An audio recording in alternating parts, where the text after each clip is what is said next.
ako sa aking sarili. Saan nga ba ako magaling?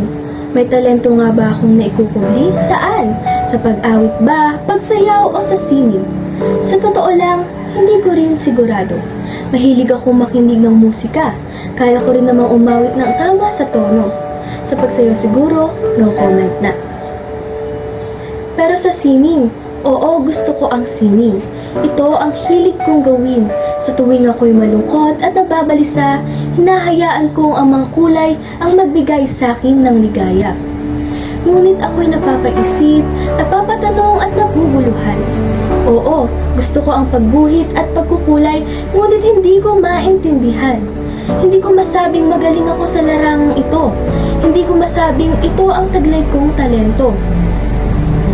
Kung ako ay bibigyan ng isang papel at panulat sa aking harapan, marahil gumuhit ang unang papasok sa aking isipan.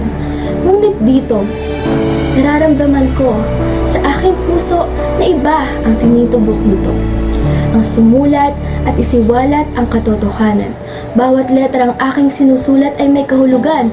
Bawat salitang binabaybay ay makabuluhan at bawat talatang inilalahad ay salamin ng damdaming umaapaw sa aking puso't isipan.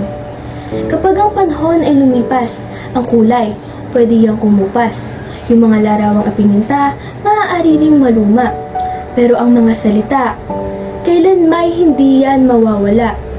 Kahit na ang mga manunulat ay pilit nilang binubusalan at pinipigilan, ang katotohanan ay hindi nila mababago sa kasaysayan. Ako si Clairlet De Leon at isa lamang ang aking nayon. Gamit ang aking tintang sandata, patuloy akong susulat tungo sa pagmulat ng mga mamamayan na silang nililinlang sa sarili nilang bayan.